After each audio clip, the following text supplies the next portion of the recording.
ಅರುಣ ಅರುಣ ಬಾ ಅರುಣ, ನಾನು ಮನೆ ಬಿಟ್ಟು ಬಂದಿದ್ದೀನಿ.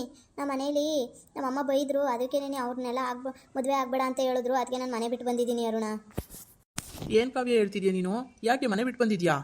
ಅಯ್ಯೋ ದೇವ್ರೆ, ಎಂಥ ಕೆಲಸ ಮಾಡಿದೆ? ಮನೆಗೆ ಒಪ್ಸಿ ಆಗ್ಬೋದಾಗಿತ್ತು. ನೀನು ಅಷ್ಟತ್ರ ಆತರ ಮಾಡಿದ್ಯಲ್ಲಮ್ಮ. ಯಾಕೆ ಕಾವ್ಯ ಹೆಂಗೆ ಮಾಡಿದೆ? ಥೋ, ಎಂಥ ಕೆಲಸ ಮಾಡಿದ್ಯಾ ನೋಡು.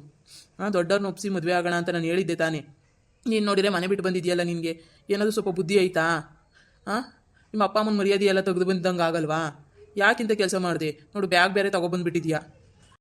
ಅಯ್ಯೋ, ಅದೊಂದು ದೊಡ್ಡ ಕತೆ ಆಯಿತು ಅರುಣ. ಅವಳು ನಮ್ಮ ಅತ್ತಿಗೆ ಇದ್ದಾಳಲ್ಲ, ಅವಳು ಚಿಕ್ಕವಳು ರಾಣಿ, ಅವಳು ಎಲ್ಲ ನಮ್ಮ ಅಮ್ಮಂಗೆ ಹೇಳ್ಬಿಟ್ಟು ಜಗಳ ಮಾಡಿಸ್ಬಿಟ್ಲು. ಅದಕ್ಕೆ ನನಗೆ ತುಂಬ ಬೇಜಾರಾಯಿತು. ಅದಕ್ಕೆ ಅವ್ರನ್ನೆಲ್ಲ ಬೈದ್ಬಿಟ್ಟು ನನಗೆ ಅದಕ್ಕೆ ನಾನು ಮನೆ ಬಿಟ್ಟು ಹೋಗು, ನಮ್ಮ ಮಾತು ಕೇಳಲಿಲ್ಲರೆ ಅಂತ ಹೇಳಿದ್ರು. ಅದಕ್ಕೆ ನಾನು ಮನೆ ಬಿಟ್ಟು ಬಂದೆ.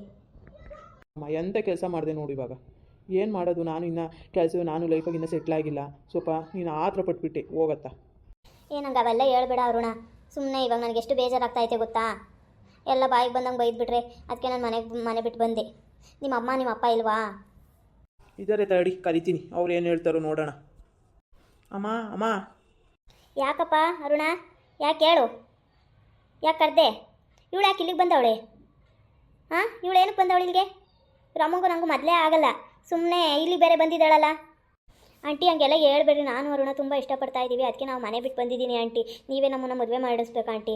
ನನಗೆ ಆ ಮನೆಗೆ ಇರೋಕ್ಕೆ ಇಷ್ಟ ಇಲ್ಲ. ಅವರೆಲ್ಲನ ಬಾಯಿಗೆ ಬಂದಂಗೆ ಬೈದರು. ಅದಕ್ಕೆ ನನಗೆ ಬೇಜಾರಾಗಿ ಮನೆ ಬಿಟ್ಟು ಬಂದುಬಿಟ್ಟಿದ್ದೀನಿ ಆಂಟಿ. ನಾನು ಬ್ಯಾಗ್ ಸಮೇತ ಪ್ಯಾಕ್ ಮಾಡ್ಕೊಂಡು ಬಂದಿದ್ದೀನಿ. ಅಲ್ಲಮ್ಮ, ನಮ್ಮ ಊರಾಗ ಏನಂತಾರೆ ಹಿಂಗೆಲ್ಲ ಮಾಡಿದ್ರೆ? ನೋಡು ನಮ್ಮ ಹುಡುಗಿನ ಕರ್ಕೊಂಡೋಗಿ ಮನೆಗೆ ಇಟ್ಕೊಂಡವ್ರೆ ಅಂತ ಅವ್ರು ಏನನ್ನ ಹೆಚ್ಚು ಕಮ್ಮಿ ಇದು ಮಾಡಿದ್ರೆ ನಾವೇನು ಹೇಳೋಣ ಹೇಳು? ನೀನು ಹಿಂಗೆ ಮಾಡೋದು? ಅವ್ರು ಏನೋ ಕಂಪ್ಲೇಂಟು ಏನೋ ಕೊಟ್ಟರೆ ಏನು ಮಾಡೋದು ಹೇಳು? ಅಯ್ಯೋ ಆಂಟಿ, ಇವಾಗ ನಾನು ಮೈನರಲ್ಲ, ಮೇಜರು. ಇವಾಗ ಅಲ್ಲಿ ಕಂಪ್ಲೇಂಟ್ ಕೊಟ್ಟರು ಏನು ನಡೆಯಲ್ಲ.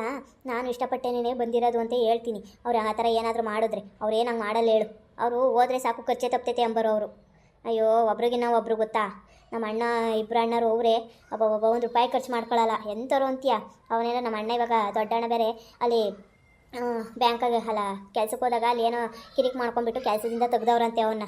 ಅಯ್ಯೋ, ಅದಕ್ಕೆ ನಾನು ಇದೇ ಒಳ್ಳೆ ಟೈಮು, ಅವರು ಬೇಜಾರಾಗಿರ್ತಾರೆ ಅಂತ ಮನೆ ಬಿಟ್ಟು ಬಂದುಬಿಟ್ಟೆ. ಹೌದೇನು? ಏನು ಕಿರಿಕ್ ಮಾಡ್ಕೊಂಡಂತೆ? ಅಯ್ಯೋ, ಭಾರಿ ದುರಂಕಾರ ಐತೆ ಹೇಳು. ಅವ್ರಿಗೆಲ್ಲನ ದುರಂಕಾರ ನಡೆಸ್ತಾರೆ. ಹೋಗ್ಲಿ ಬಿಡತ್ತ, ಇನ್ನೇನು ಮಾಡೋಕ್ಕಾಗುತ್ತೆ? ನಮ್ಮ ಮನೆಯವರು ನಮ್ಮ ಅಪ್ಪ ಬಂದರೆ ಹೇಳಿ ಏನೋ ಒಂದು ಮಾಡೋದಾಗುತ್ತೆ. ಹೋಗು. ಏನೋ ತಿಂದಿದೆಯೋ ತಿಂದಿಲ್ವೋ? ಇಲ್ಲ ಆಂಟಿ, ತಿನ್ಕೊಂಡು ಬಂದೆ ಸ್ವಲ್ಪ. ಸುಮ್ಮನೆ ಯಾಕೆ ಅಲ್ಲಿ ಅಂತ ಅನ್ನಿಸ್ಕೊಂಡು ಅಲ್ಲೇ ಇದ್ದರೆ ನನಗೂ ಒಂದು ಬೆಲೆ ಇರಲ್ಲ. ಅದಕ್ಕೆ ನಾನು ಬಂದೆ. ನಾನು ಅರುಣನು ದೂರ ಮಾಡ್ತಾರೆ ಅಂತ ಹೇಳ್ಬಿಟ್ಟು ನಾನೇ ಬಂದುಬಿಟ್ಟೆ ಆಂಟಿ. ಅರುಣ, ಕರ್ಕೊಂಡು ಹೋಗಪ್ಪ, ಒಳಗೆ ಕರ್ಕೊಂಡು ಹೋಗು. ಇನ್ನೇನು ಮಾಡೋಕ್ಕಾಗುತ್ತೆ? ಹೋಗು ಅತ್ತ. ಮದುವೆ ಮಾಡ್ಸಿರಾಯ್ತು, ಇನ್ನೇನು ಮಾಡೋದು? ಇನ್ನೇನು ಎಲ್ಲ ದೇವಸ್ಥಾನದಾಗ ಎಲ್ಲನ ಕರ್ಕೊಂಡೋಗಿ ಮದುವೆ ಮಾಡಿಸ್ಕೊಂಬರೋದಾಗುತ್ತೆ ನಾಳೆ ನಾಡ್ದ. ಇನ್ನೇನು ಮಾಡೋದು? ಬಂದುಬಿಟ್ಟೈತೆ ಹುಡುಗಿ ಬೇರೆ. ಏನು ಮಾಡೋಕ್ಕಾಗುತ್ತೆ? ಬಂದವಳೆ ಇಷ್ಟಪಟ್ಟು. ಅದಕ್ಕೆ ಮದುವೆ ಮಾಡಿದ್ರೆ ಆಯಿತು. ಇನ್ನೇನು ಮಾಡೋಕ್ಕಾಗ್ತೈತೆ? ಆ ಜಯ್ಯಿಗೆ ಒಳ್ಳೆ ಬುದ್ಧಿ ಕಲಿಸ್ದಂಗೆ ಆಗ್ತೈತೆ ಹೇಳು. ನೋಡಿರಿ ಫ್ರೆಂಡ್ಸ್, ಆ ಜಯಮ್ಮನ ಮಗಳು ಮನೆ ಬಿಟ್ಟು ಬಂದವಳೆ ನಮ್ಮ ಹುಡುಗನ ಮದುವೆ ಆಗ್ತೀನಿ ಅಂತ ಹೇಳ್ಬಿಟ್ಟು. ನೋಡಿರಿ ಫ್ರೆಂಡ್ಸ್ ಹೆಂಗೆ ಮಾಡಿದ್ದಾಳೆ. ಇವಾಗ ಜಯಮ್ಮಂಗೆ ಒಳ್ಳೆ ಮರ್ಯಾದೆ ಮಾಡ್ತಾಳೆ ಅವಳು. ಅವ್ರ ಮರ್ಯಾದೆ ಕಳಿಯೋಕ್ಕೆ ಸರಿಯಾಗಿ ಮಾಡವಳೆ. ನನಗೂ ಅವಳು ಮೊದಲೇ ಆಗ್ತಿರ್ಲಿಲ್ಲ, ಇವಾಗ ಸರಿಯಾಗಿ ಆಗೈತೆ ಅವಳಿಗೆ. ನನಗಂತೂ ತುಂಬ ಖುಷಿ ಆಗ್ತಾಯಿತ್ತು. ಇವಳನ್ನ ಮದುವೆ ಮಾಡ್ಕೊಂಡು ಚೆನ್ನಾಗಿ ಹಿಂಸೆ ಕೊಡ್ತೀನಿ ನೋಡು ಇವಳಿಗೆ. ಅವಳಿಗೆ ಬುದ್ಧಿ ಕಲಿಸ್ಬೇಕು ಅಂದರೆ ಇವಳ ಮಗಳಿಗೆ ಹಿಂಸೆ ಕೊಟ್ರೇನೇ ಅವಳಿಗೆ ಬುದ್ಧಿ ಬರೋದು. ಒಳ್ಳೆ ಕೆಲಸ ಆಯಿತು ಹೆಂಗನ ಅಂತ ಅವಳಿಗೆ ಚೆನ್ನಾಗಿ ಪಾಠ ಕಲಿಸ್ತೀನಿ. ನೋಡಿರಿ ಫ್ರೆಂಡ್ಸ್, ಇನ್ನೂ ಹೊಸ ವೀಡಿಯೋಗಳಿಗೆ ಲೈಕ್ ಮಾಡಿ, ಶೇರ್ ಮಾಡಿ, ಸಬ್ಸ್ಕ್ರೈಬ್ ಮಾಡಿ ಫ್ರೆಂಡ್.